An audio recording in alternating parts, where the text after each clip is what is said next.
But times, they are a-changin'. My biggest concern in my safe Pacific Northwest suburb was not blowing my entire paycheck from my high school job on clothes from H&M and J. Crew.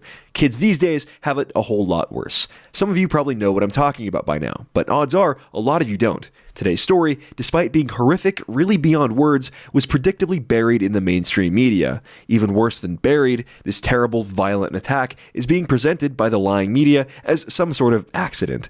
This past Friday morning, a 5-year-old boy came tumbling off a third-story balcony at the Mall of America in Minneapolis. The Mall of America, where it's increasingly difficult to find any actual Americans. The boy, being identified by his family only as Landon, was shopping with his mother when he was approached by Emmanuel Deshawn Aranda. Emmanuel then allegedly picked up the boy and hurled him over the third-story balcony. According to his own statements, he was at the mall looking for someone to kill. So naturally, the media reported this as an accident. Google is recommending you refer to it as an accident. In this incident, a black male threw a white child off the balcony, possibly to his death. We don't know yet. He's still in critical condition. The media reports this was just an accident. But imagine for a moment if the races were reversed. If John Stephen Smith threw a boy named Laquan instead of Landon off a balcony, would we ever hear the end of it? Of course not. It would become a landmark case, one oft recited in America's racist history. Further evidence of how evil and terrible and oppressive the United States is. We'll explore that angle in today's video, as well as the messaging I'm seeing from some on the right about why this happened. It may be convenient, comfortable, and easy to see that this happened in the Mall of America, associate Minnesota with Islamic migrants, and try to use this as an arrow in the anti-migrant argument quiver. I understand where that sentiment comes from, but in this case, it doesn't apply. Mr. Aranda was not a migrant nor a refugee, nor do I believe he was even Muslim. He was simply an African American. If he wasn't motivated by jihad, like some boomer conservatives on Twitter are claiming, what motivated him? Was it simple mental illness, like the media is claiming? A psychological disturbance that caused an insatiable bloodlust? Or was there something more? Does our media, with their anti-white biases and constant propagandizing, possibly share some of the blame in this case? Can you imagine being out shopping with your child, your 5-year-old child, when out of nowhere, this guy runs up, picks up your kid, and throws him down over 3 stories, nearly 40 feet, and takes off running? All the more reason why people, especially parents, should get trained in some form of self-defense and pursue all legal means to defend you and your family. Let's start with the basics of what happened, go into Mr. Aranda's history, and then talk about the response on both sides. From FoxNews.com, quote, Mall of America suspect faces attempted homicide charge in boy's near fatal fall. Even Fox News, crazy radical Republican conservative Fox News, labels this as a fall. That's like labeling 9/11 an unexpected demolition, or labeling the Holodomor a time when some people wanted to have a snack. Talk about understatement to the point of pure distortion. Anyways, the article continues, quote, a man has been charged with attempted homicide in Friday's unprovoked attack at the Mall of America in Minneapolis that left a 5-year-old boy with life-threatening injuries. Emmanuel Deshawn Aranda, 24, has a history of mental health problems and had twice been banned from the mall, the Minneapolis Star-Tribune reported Saturday. Could we get a conservative news source in this country that doesn't run cover for an attempted murderer? They're clearly trying to set up and label this guy as crazy to get him off on an insanity plea. So thanks, Fox News, for being completely useless. The boy fell 3 floors after being pushed or thrown over a railing, according to Bloomington cops. The child and Aranda were strangers, they said. Brian Johnson told a local news outlet he heard the boy's mother scream, everybody pray, oh my God, my baby, someone threw him over the edge. From the Star-Tribune, the victim's mother told police that she and her son were with a friend of hers and her friend's child outside the Rainforest Cafe when Aranda approached them. The victim's mother said Aranda came very close to them, and she asked him if the group should move. Without warning, defendant picked up the victim and threw him over the 3rd-floor balcony, the complaint said. After that, he took off running and was later arrested by police at a mall transit station while trying to get away. The media is predictably trying to defend this guy. No, he was mentally ill. He couldn't control himself. Don't fall for it. Just because you lash out violently again and again and again and can't control your behavior doesn't mean you're mentally ill. Just because you destroy things and hurt people and don't want to face the consequences doesn't mean you are mentally ill. This was not Mr. Aranda's first time getting in trouble. According to the Star-Tribune, Mr. Aranda is from the Chicago area, has a felony conviction for first-degree property damage, as well as a long, and I mean long, history of misdemeanors. In August 2015, reading now from Fox47News.com, quote, witnesses Witnesses saw Aranda smashing computers on the floor of a Minneapolis library, causing about $5,000 in damage, according to a 2015 complaint. Police were called and arrested him without incident after finding him at a bus station across the street. Aranda, in that case, told authorities he got angry after he read something on the Facebook, and so smashed 5 computers, screens, and keyboards, court records show, citing a recorded statement. He said he has some anger issues and told the officer that it does not happen all the time, the complaint states.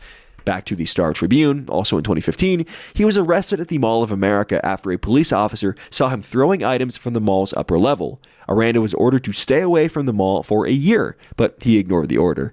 He was arrested at the mall weeks later for aggressively panhandling and harassing 2 women and for throwing drinking glasses at diners in a mall restaurant. And in 2014, he beat a woman working at a restaurant because he was angry he couldn't pay his bill.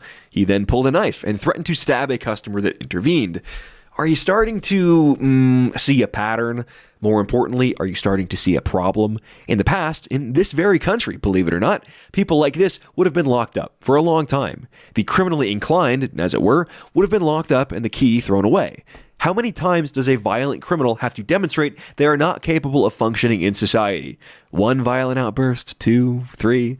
Apparently, there's no limit, and until you actually get to the point of almost killing someone, you're allowed to do whatever you want under this joke of a legal system with no consequences. Oh, we can't lock any more people up. We have prison overcrowding. Yeah, I don't really care. As far as I'm concerned, we have prison undercrowding if people like this are allowed to roam free. Build more prisons. Put the out-of-work GM factory workers that Blumpf didn't save back to work welding nice big cages to throw guys like this into. If he's really mentally unstable and a threat to public safety, why is he allowed to roam the streets in the first place? Why wasn't he committed to a psychiatric hospital if he really needs help? Mr. Aranda's rap sheet is too long to go through in this video, but in the Mercury News piece linked down below, you can read through a selection of his criminal history. All of it will leave you wondering, why wasn't this guy behind bars? Well, of course, because the justice system be racist, man, and profiling, incarceration rates, private prisons, whatever. So instead of locking him up, Clown Country USA put him back on the street, back to the Mall of America, where he showed up Friday with, and I quote, quoting him, a plan to kill. From NBC News, according to a criminal complaint released Monday, Aranda told investigators that he had formed a plan to kill someone at the mall the previous day, but that it did not work out, so he returned Friday. He said he had planned to kill an adult standing near the railing, but chose the young victim instead, according to the complaint. Aranda also told police that he had frequented the mall and began to lash out after being rejected when he tried to talk to women, according to the complaint, which said he also told police that he knew what he was doing was wrong. Just wait until a pro bono lawyer gets to him, right? Next week, he'll be claiming he knew what he was doing and he knew it was wrong, but he couldn't help himself because he needed psychological help, and the racist white privilege system just wouldn't give it to him. So really, this all happened because of white colonial racists. The media will certainly amplify that narrative if he and his defense choose to run with it. This is already being presented by major media outlets as just a fall, an accident, a horrible tragedy. Nobody except for some independent outlets and Twitter users are calling this what it actually was, a planned violent attack, and possibly even a hate crime. I want you to think of 2 separate incidents, this attack and the fatal James Fields car accident in Charlottesville, Virginia. Regardless of what you think about Charlottesville and the events that day, it doesn't really matter. It's clear from the video evidence that Fields was attacked while trying to exit the city, causing him to speed up and hit the car in front of him. There's also no evidence of him planning to hit anyone with his vehicle. There's no evidence the car crash was premeditated. So how does the media report that? This is universally reported as being a neon-Yahtzee supremacist hate crime. Some, including Ben Shapiro, even had the hubris to refer to that unfortunate car accident as a terrorist attack on his podcast the following Monday. Fields is facing life in prison, possibly even the death penalty, for accidentally running his car into someone else while being attacked with baseball bats. Okay, well, Emmanuel Aranda goes to the mall with intent to kill by his own admission. He picks up a young 5-year-old boy, a little boy, and throws him over a balcony with the intent to kill. He admits that himself to investigators. Yet, the media all of a sudden lose their appetite for salacious, fiery headlines. All of a sudden, words like murder and violence are benched in favor of words like fall and accident. When the identities of the victim and perpetrator can't be used to push their agenda, the sensationalism is quietly put to rest. Why would the media do that? Why would they fan the flames when a white male is the perpetrator, but put a damper on the fury when it's a black perp and a young white kid as the victim?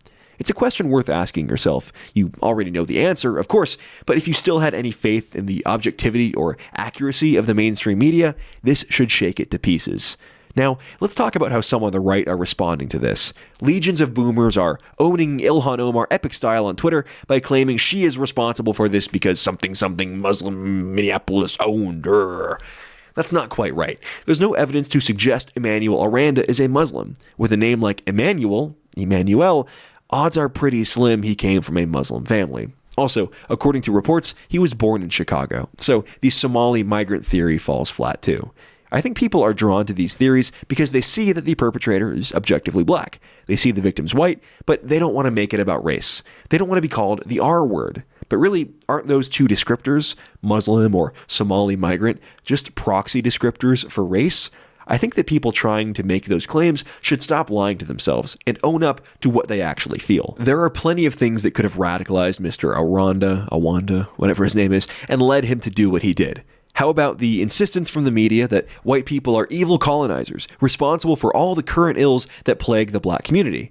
How about the articles in the media claiming that the world has too many white people, that it's whites who are using all the world's resources? Or how about one of America's largest TV networks openly stating that it's okay to punch and beat white people for having the wrong political opinions? Is it all right to hit a Nazi unprovoked? There's no better way to show some speech is not equal.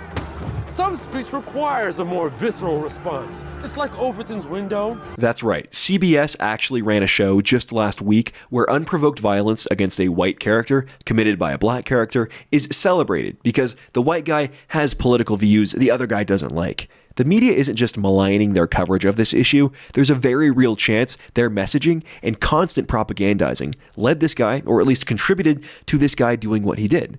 We all know that media consumption influences how people see the world. That's why the left is so concerned about the YouTube algorithm showing you channels they don't like. So who can seriously argue that the constant barrage of anti-white media doesn't lead to some people taking action like this, especially when that mainstream media is now openly calling for violence? Down below, there is a link to the GoFundMe page to help out little Landon and his family as they go through what I'm sure is a costly medical process. And I'll be keeping a watchful eye on this story, and I encourage you to as well. And I fully expect them to try an insanity plea here. We need to keep the attention on this and not let this guy off the hook. Again, there need to be some serious charges here. Minnesota judges cannot give this guy the Jussie Smollett treatment.